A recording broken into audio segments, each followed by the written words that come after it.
Good afternoon students. पिछले lecture में 5th MCQ तक हम आ गए थे। 5th MCQ of electromagnetic induction MCQs। ठीक है, तो अब हम बढ़ रहे हैं आगे।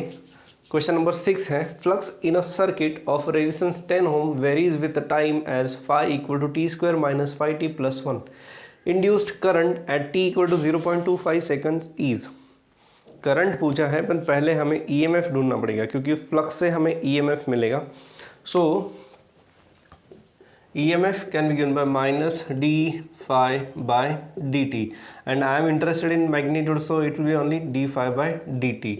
सो d by d t of t square minus 5t plus 1, तो ये हो जाएगा 2t minus 5। This is EMF induced. Now what about current? Current is E by R. Current is E by R. So E is 2t minus 5 upon R. अब t की value अब उन्होंने पूछा है, देखो ये फ्लक्स जो है that is function of t, तो इसलिए हम डायरेक्टली t से डिफरेंशिएट इसको कर सकते हैं।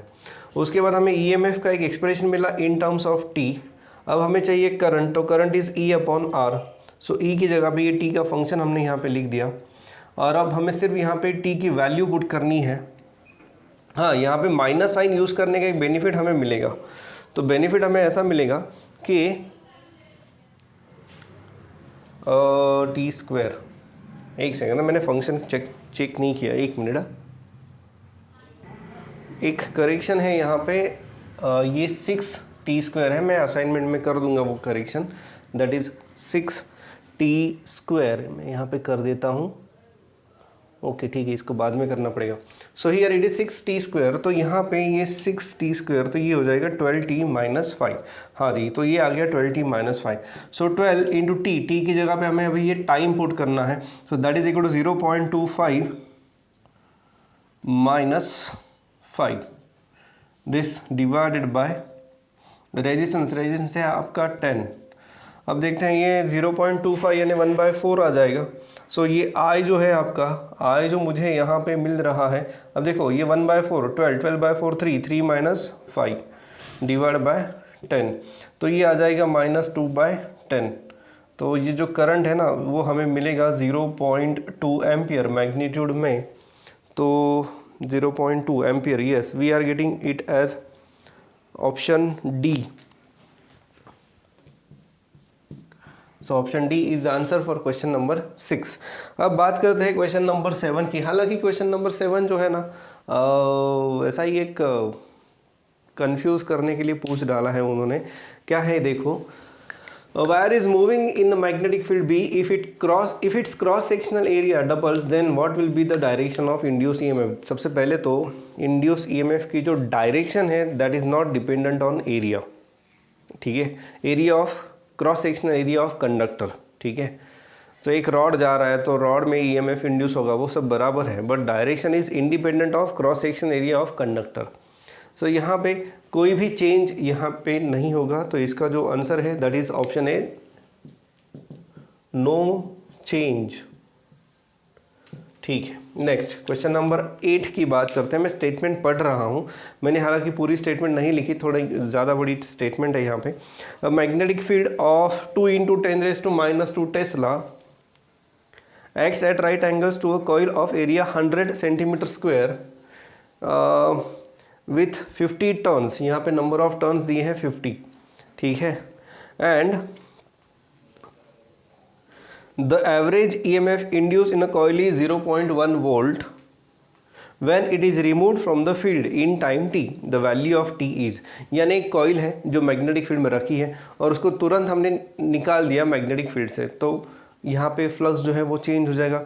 इनिशियल फ्लक्स होगा NBA, फाइनल फ्लक्स होगा 0, तो चेंज इन फ्लक्स कितना आ जाएगा? Initial flux is NBA, because here N is number of turns, BA is flux associated with a single turn, and final जो फ्लक्स है वो है आपका 0, तो चेंज इन फ्लक्स जो आ गया आपका वो है NBA। E is equal to delta phi by delta T. So NBA upon time duration उन्होंने पूछा है T, So I can write here T is equal to NBA upon E। तो यहाँ पे आपको सारी वैल्यूज पुट करनी है, बट एक बात का ध्यान ज़रूर रखें कि N ठीक है, B भी ठीक है, SI में दिया, area is given in centimetre square. तो मैं यहाँ पे कर देता हूँ ये calculations. T is equal to 50 and it is 2 into 10⁻⁻²। Area is 100 centimetre square, so 100 into 10⁻⁻4 metre square आ जाएगा वो। एंड EMF इंड्यूस इज 10⁻⁻1, 0.1 यानी 10⁻⁻1। अगर आप कैलकुलेशंस करते हो तो 50 इंटू 2 100 हो जाएगा। सो 100 100 और ये एक दूसरे को ज़ीरो कर देंगे, सॉरी ज़ीरो नहीं 1 करेंगे, तो ये रहा ये 10⁻² अपॉन 10⁻1, तो ये आ जाएगा 10⁻1 यानी 0.1 सेकंड। ये आ रहा है आपका टाइम 0.1 सेकंड। क्वेश्चन नंबर 8 का जो आंसर है वो है बी। आई होप ये कैलकुलेशंस क्लियर हो गए होंगे आपके लिए। बाकी तो कंसेप्ट सेम है जो अब तक हम यूज़ कर रहे हैं। बढ़ते हैं आगे क्वेश्चन नंबर 9 की तरफ। हाँ जी, तो मैंने 9th और आगे के क्वेश्चन की स्टेटमेंट थोड़ी शॉर्ट में लिखी है, तो वो कुछ ऐसा है। A conductor of length L is equal to 0.4 metre moving with velocity 7 metre per second in a magnetic field 0.9 tesla, then induced EMF in that conductor is. अब हमें पता है in that case induced EMF is BLV 0.9, length है 0.4 and velocity कितनी दी है, velocity is 7। तो इसका जो आंसर आपको मिलेगा ये लगभग जो आंसर आ रहा है क्वेश्चन नंबर 9 ये है 2.52 वोल्ट। 2.52 वोल्ट यानी ऑप्शन कौन सा है यहाँ पे, ऑप्शन है आपका बी। बड़ा ही सिंपल क्वेश्चन था, ठीक है। Next is question number 10। If velocity of conductor becomes double then induce current will be. मैंने स्टेटमेंट आधी कर दी। बेसिकली क्या है, a conductor is moving perpendicular to the magnetic field with velocity, some velocity. Now if its velocity is double then induce current in it will be, यानी जो current है उसमें क्या चेंज होगा। तो सबसे पहले current is directly proportional to the induced EMF। तो अगर आपकी वेलोसिटी डबल हो गई, तो वेलोसिटी अगर डबल होती है तो आपका इंड्यूस EMF जो है वो भी तो डबल हो जाएगा, और EMF अगर डबल हो गया तो आपका करंट जो है वो भी डबल हो जाएगा।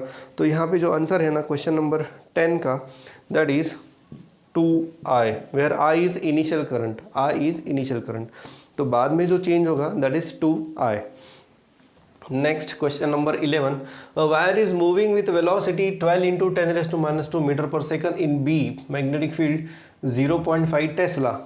If induced EMF is 9 millivolt, if induced EMF is 9 millivolt, then length of the wire is, फिर से वही यही फॉर्मूला आपको यूज़ करना है। E is equal to BLV, it is 9 into 10⁻³ क्योंकि 9 मिलीवोल्ट है। मैग्नेटिक फील्ड है आपका 0.5, लेंथ पूछी है उन्होंने, and velocity is 12 into 10⁻²। So L is equal to 9 into 10⁻³ divided by 0.5 into 12 into 10⁻²। 9 into 10⁻³ divided by 0.5 into 12 आ जाएगा 6 into 10⁻²। तो ये आ जाता है 3/2 into 10⁻⁻1, ये आ जाएगा 1.5 यानी 0.15। ये आपका फाइनल आंसर है। लेंथ ऑफ द कंडक्टर 0.15 ये मीटर है, ध्यान देना। अब देखो ऑप्शन जो है ना, ऑप्शन दिए हैं सेंटीमीटर में और ये आपका आंसर आएगा मीटर में, क्योंकि सारी क्वांटिटीज़ हमने SI यूनिट में ली है। सो यहाँ पे हमें क्या करना पड़ेगा, सेंटीमीटर में कन्वर्ट करना। तो 0.15 मीटर यानी 15 सेंटीमीटर। 15 सेंटीमीटर यानी आपका जो ऑप्शन है वो है बी।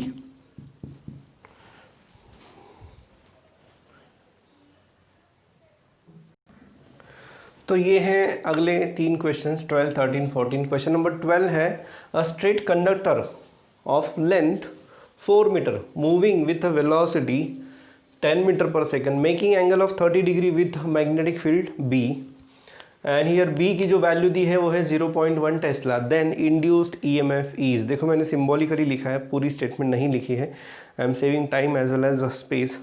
सो अब यहाँ पे जो फॉर्मूला हमने हमेशा E is equal to B L V देखा है, बट जो थियोरी में हमने पढ़ा है वो जो एग्जैक्ट फॉर्मूला है वो है E is equal to B L V sine theta. So यहाँ पे अब सारी चीज़ें हमें दी है। इट इज़ 0.1, बी लेंथ दी है 4 मीटर, वेलोसिटी दी है 10 and sine theta is 30, sine 30। ये फटाक से हो जाएगा, 0.1 इंटू 10 1 आ जाएगा, तो ये 4 बचेगा और साइन 30 इज 1/2। आपका आंसर आ रहा है 2 वोल्ट। तो यहाँ पे जो आंसर है वो है 2 वोल्ट। Option is a. नहीं, एक मिनट, ऑप्शन कौन सा है? क्वेश्चन नंबर है 12 ना, क्वेश्चन नंबर 12 है, ऑप्शन बी है। हाँ जी। Next is question number 13।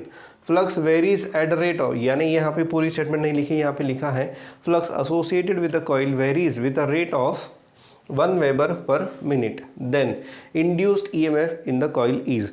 देखो EMF is d phi by D t, यानी ये जो यूनिट चाहिए यहाँ पे वो चाहिए वेबर पर सेकंड। अब हमें जो रेट दिया है that is weber per minute, तो ये D phi by D T को ना, ये वेबर पर मिनट को हमें वेबर पर सेकंड में कन्वर्ट करना पड़ेगा। सो 1 वेबर पर 60 सेकंड, यानी ये हमें मिलेगा 1/60 वेबर पर सेकंड। और यही तो है आपका induce EMF, E is equal to 1/60। So 1/60 यानी ये है ऑप्शन बी। देखो समझ लो अच्छी तरीके से, बात ऐसी है कि D phi by D T जो है वो ऐसा यूनिट में आता है वेबर पर सेकंड, लेकिन D phi by D T हमें दिया है वेबर पर मिनट, तो हमें क्या करना है, सिंपली 60 से डिवाइड करना है। So it is nothing but 1/60 weber per second, बस इतना ही था। दिस इज इन वोल्ट, और you can say weber per second is volt, हम बोल सकते हैं, ऐसा कोई प्रॉब्लम नहीं है। Next is question number 14। A coil of area 500 centimeter square and number of turns 1000 placed in a perpendicular to magnetic field B which is equal to 4 into 10⁻⁵ Tesla. If it is rotated by angle 180 degree in t equal to 0.1 second then EMF is। देखो ये हमने पहले भी देखा था कि एक coil को आप ऐसे रखें तो उसे ऐसे करोगे तो जो फ्लक्स की डायरेक्शन है या फिर उसका एरिया जो है उसकी डायरेक्शन अपोजिट हो जाएगी। अगर एरिया की डायरेक्शन अपोजिट हो जाएगी तो इनिशियल फ्लक्स अगर फाई है तो फाइनल जो फ्लक्स है वो -5 हो जाएगा। तो चेंज इन फ्लक्स जो हो जाएगा वो -5 final value minus initial value, वो हो जाएगा -2φ। तो ये आ जाएगा आपका चेंज इन फ्लक्स। और ईएमएफ इंड्यूस क्या रहता है, EMF induce is delta phi upon delta t, यानी d phi by D t. अब ये -2φ अपॉन टी, जो भी टाइम ड्यूरेशन दिया है वो ना। फाई क्या होता है, phi is nothing but flux associated with the coil is NBA। So it is, अब ये नेगेटिव साइन यहाँ पे नहीं भी ली तो भी चलेगा, twice NBA divided by T. So 2 number of turns are 1000, B is 4 into 10⁻⁵ and area is 500 centimetre square है तो इंटू 10⁻⁴ मीटर स्क्वायर में आ जाएगा वो, एंड टाइम इज 0.1 सेकेंड यानी 10⁻⁻⁴। अब आप अगर इसको करोगे तो ये देखो क्या हो जाएगा, 500 इंटू 2 1000 हो जाएगा। सो अभी टोटल 10 की पावर ढूंढ लेते हैं, तो ये 1000 और ये 1000 कितना हो जाएगा, 10⁻⁶ हो जाएगा। ये 4 इंटू 10⁻⁻⁵ और ये 10⁻⁻⁴ और नीचे 10⁻⁻⁻1। मेरे हिसाब से ये 10⁻⁹ -9 में से एक जाएगा -8 और ये 6, तो 4 इंटू 10⁻⁻2, तो ये 0.04 वोल्ट आ रहा है आंसर। अब आई होप आपको दिखाई दे रहा होगा, थोड़ा सा शाइनिंग है वहाँ पे, उसे मैं बाद में कर दूंगा, but procedure is clear then no problem. So यहाँ पे जो आंसर है 0.04 कहीं पे है क्या, क्वेश्चन नंबर 13 ही है ना, नहीं 14 है, एक मिनट। अच्छा, तो ये यहाँ पे मिली वोल्ट में दिया है, तो मिली वोल्ट में अगर करना है तो ये हो जाएगा आपका 40 मिली वोल्ट, करके देख लो। तो 40 मिली वोल्ट यानी आंसर है आपका बी, ऑप्शन है बी। बढ़ते हैं आगे नेक्स्ट क्वेश्चन की तरफ।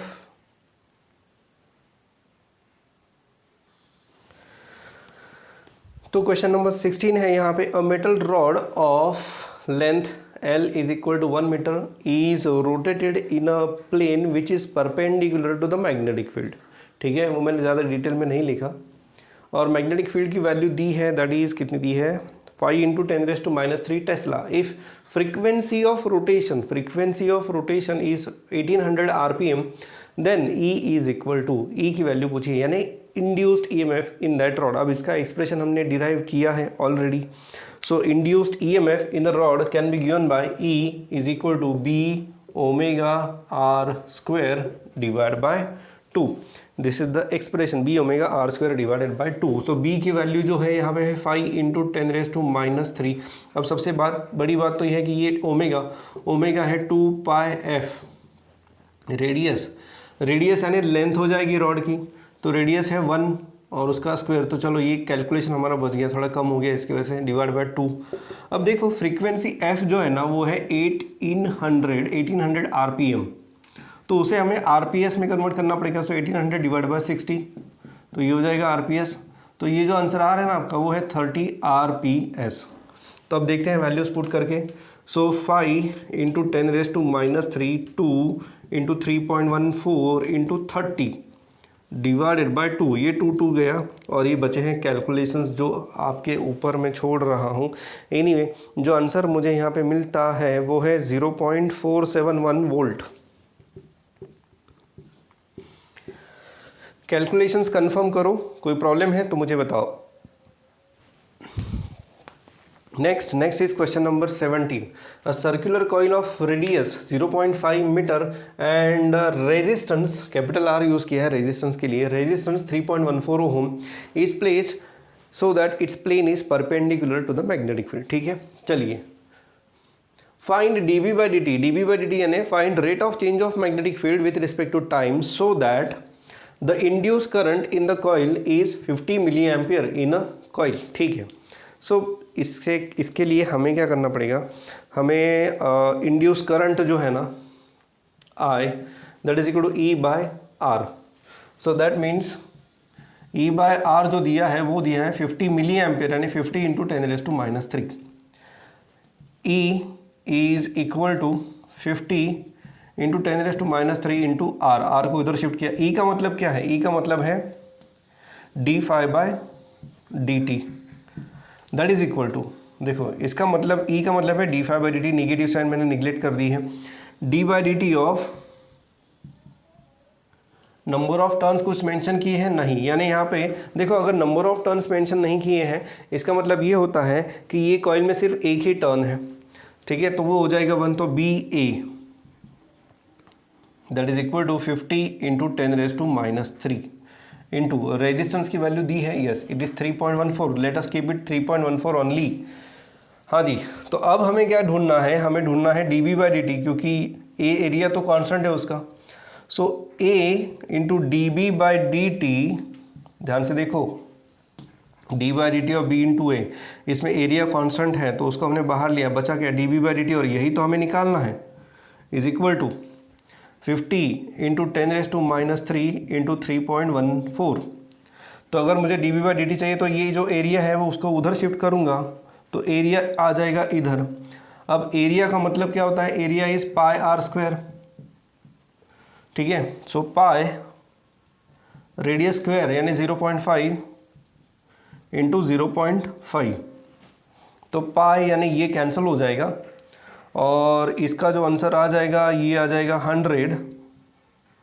और अब क्या 100 डिवाइडेड बाय 0.5, 100 डिवाइडेड बाय 0.5 कितना आ जाएगा, वो आ जाएगा 200 आ जाएगा, तो वो 200 × 10⁻³ तो मुझे जो यहाँ पे dB/dt मिल रहा है दैट इज़ अराउंड 0.2।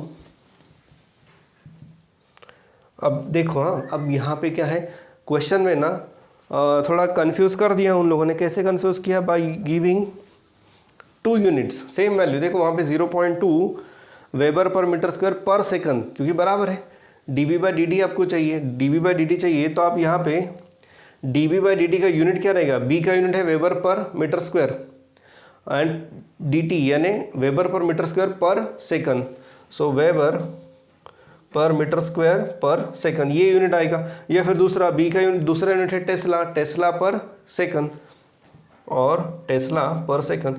यानी यहाँ पे अगर देखा जाए तो ऑप्शन जो है ना, ऑप्शन ए एंड बी दोनों करेक्ट है। ऑप्शन ए एंड बी जो है वो दोनों करेक्ट है। तो यहाँ पे जो ऑप्शन बनता है वो है ऑप्शन डी। तो इस तरह से कंफ्यूज भी कर सकते हैं आप लोगों को, अगर आपको यूनिट बराबर से पता नहीं है तो गड़बड़ हो जाएगी।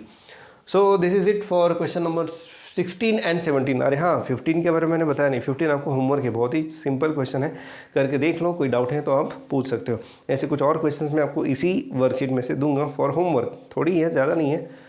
बढ़ते हैं आगे नेक्स्ट क्वेश्चन की तरफ। ये 5 रैपिड फायर क्वेश्चंस हम इनको बोल सकते हैं, क्योंकि फटाफट इसके आंसर आ जाएंगे। देखो क्वेश्चन नंबर 18 जो है, magnetic flux linked with the coil is proportional to. No, magnetic flux phi is equal to L I, ये आपको याद होगा। तो यहाँ पे हम बोल सकते हैं कि फ्लक्स इज प्रोपोर्शनल टू आई। हालांकि शुरुआत इसी इक्वेशन से होती है और हम उसके बाद ये इक्वेशन डिराइव करते हैं। So flux is proportional to current, तो 18 का जो आंसर है वो है B. Next, circulating induce current in a metal plate, ये एक स्पेशल टॉपिक था जो हमने पढ़ा था, उसे कहते हैं एडी करंट्स। इन करंट को हम कहते हैं एडी करंट। तो आंसर इज एडी करंट्स। छोटा टॉपिक था, बहुत ही ज़्यादा रिड्यूस कर दिया है, एडी करंट्स। ऑप्शन है A. Next, if d I by D t is 1 ampere per second in one coil, induced EMF of 1 volt in other coil, neighbouring coil, then mutual coefficient of mutual inductance between two coils is. So हमें पता है कि E is equal to M d I by D t. So E की value है 1 which is equal to M into d I by D T की जो value है वो भी है 1। सो M की जो वैल्यू आ जाएगी वो भी आ जाएगी 1। तो यहाँ पे कुछ है ऐसा, yes it is 1 henry. Question number 20, ठीक है, ऑप्शन है A. Okay, next question number 21। If rate of change of current in primary coil is double then the induced EMF secondary coil is. फिर से हमें यही इक्वेशन यूज करना पड़ेगा। So E is equal to M d I by d t. अब अगर ये term double हो जाएगी तो ऑब्वियसली जो इंड्यूस EMF है वो भी डबल हो जाएगा। तो इसमें जो आंसर आ रहा है हाफ डबल, सी, ऑप्शन है C. Next, self inductance of a coil is measure of, हमने आपको याद होगा energy in a coil can be given by half L I square, जिसको हमने कंपेयर किया था हाफ एम वी स्क्वायर से। तो एल एंड एम जो है ये यहाँ पे एनालॉगस हो जाते हैं। तो जैसे एम इनर्शिया है ट्रांसलेशनल मोशन में, वैसे यहाँ पे एल जो है that represents inertia in electrical circuits. तो इसको कहते हैं इलेक्ट्रिकल इनर्शिया। इसका जो आंसर है वो है ए। बढ़ते हैं नेक्स्ट क्वेश्चंस की तरफ। हाँ जी, तो यहाँ पे नेक्स्ट क्वेश्चंस है। पहला है 23, 1 हेनरी इज इक्वल टू, और कुछ ऑप्शंस दिए हैं। तो देखते हैं ये क्या है। पहले तो हमें याद करना पड़ेगा what is the Henry. Henry is unit of inductance, यानी सेल्फ इंडक्टेंस या फिर म्यूचुअल इंडक्टेंस। तो अगर हम देखें तो बेसिक जो पहला इक्वेशन हम देखते हैं that is flux is proportional to current and hence flux is equal to there is a constant of proportionality L, और या फिर आप यहाँ पे M भी ले सकते हो। Flux is equal to L I, so L is equal to flux upon I. अब आप आसानी से बता सकते हो कि what is unit of henry. So यहाँ पे यूनिट ऑफ हेनरी नहीं, sorry, what is the meaning of henry. So inductance का यूनिट है हेनरी, ये है ऊपर वेबर और नीचे है करंट एम्पियर। यानी हम बोल सकते हैं कि 1 henry which is unit of inductance is equal to 1 weber per ampere. ये हम यहाँ पे लिख सकते हैं। This is based on this equation only. हाँ, एक दूसरा और इक्वेशन है। इवन हमने इंडक्टेंस की कुछ डेफिनेशंस भी देखी थी, 3 तरह की हमने डेफिनेशन देखी थी। तो उसमें ऐसा दिखाई देता है कि इंडक्टेंस के मल्टीपल यूनिट्स है। तो वो कौन से यूनिट्स हैं ये ज़रा आप याद करके रख लेना, क्योंकि ऐसे क्वेश्चंस आ सकते हैं। भले ही बहुत सिंपल लग रहे हैं, बट अगर दूसरे इक्वेशन के ज़रिए अगर उन्होंने पूछ लिया तो उसका यूनिट भी आपको पता होना चाहिए। There are 3 definitions of inductance, तो उस हिसाब से आपके पास 3 यूनिट्स भी रेडी चाहिए। ठीक है, नेक्स्ट बात करते हैं क्वेश्चन नंबर 24 की। So E induced in a coil, यानी EMF induced in a coil when current changes from 2 ampere to 4 ampere in 0.05 second is 8 volt, then the self inductance of the coil is. ठीक है, चलिए देखते हैं। सो हमें क्या पता है, हमें पता है ये E is equal to L d I by d t. So that means E is equal to L. अब d I by D t यानी ये डिफरेंशियल टर्म होगी, यहाँ पे डिफरेंशियल ऐसा नहीं है, यहाँ पे हमें करना पड़ेगा delta I upon delta T. Now L is equal to from this equation E upon delta I upon delta T. हाँ जी, तो बताइए कैसे करेंगे। EMF इंड्यूस कितना है 8 volt divided by change in current कितना है 2 to 4 हो गया, तो ये 2 एम्पियर का चेंज हो गया। इन टाइम ड्यूरेशन 0.05, तो अब देखो 8 इंटू 0.05 डिवाइड बाय 2, ये हो जाएगा 4 इंटू 0.05, मेरे ख्याल से ये जो आंसर आएगा ये आएगा 0.2 हेनरी। है क्या कोई ऐसा ऑप्शन? क्वेश्चन नंबर कौन सा है ये 24 है, तो 24 में है ऑप्शन बी मुझे मिल रहा है। अच्छा, इसका ऑप्शन नहीं लिखा मैंने, 1 वेबर पर एम्पियर, यस इसका है ऑप्शन ए।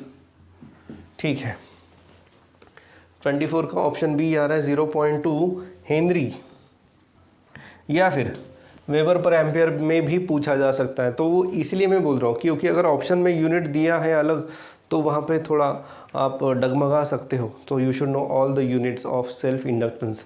बढ़ते हैं आगे। Next is question number 24। Current increases from 0 to 1 ampere in 0.1 second in a coil of inductance. ये वैल्यू नहीं लिखी मैंने, एक मिनट ना, मुझे चेक करने दो क्या वैल्यू है यहाँ पे। 5 मिली हेनरी। क्वेश्चन नंबर 25 है ना, 24 है, 24 में 24 तो ये है, तो ये 25 आ गया, सॉरी नंबर थोड़े गलत हुए। और इसकी जो वैल्यू है वो है 5 मिली हेनरी, ये है 5 milli henry. Then induced EMF is, तो E is equal to L d I by D t. Again यहाँ पे डिफरेंशियल इक्वेशंस नहीं दी है, तो वो delta I upon delta t में हमें लिखना पड़ेगा। So L delta I upon delta t. Next L दिया है 5 milli henry, so 5 into 10⁻³ change in current कितना है 0 to 1 गया, तो यानी चेंज इन करंट 1 हो गया, डिवाइडेड बाय टाइम कितना है 0.1 सेकंड, तो ये आ जाएगा 0.1, तो ये 1/0.1 10 आ जाएगा। और आपको जो EMF इंड्यूस है वो है 5 into 10⁻³ into 10। So EMF induce is 5 into 10⁻² volt. अब मुझे ऑप्शन देखने दो कैसे दिए हैं। ओके, हो गया 0.05 वोल्ट। ऑप्शन इसलिए देखें क्योंकि वो मिली वोल्ट में भी दे सकते हैं आंसर, इसलिए मैंने वो पहले कंफर्म कर लिया। तो ये है आपका answer, E is equal to 0.05 volt. बढ़ते हैं आगे। Next is question number 26।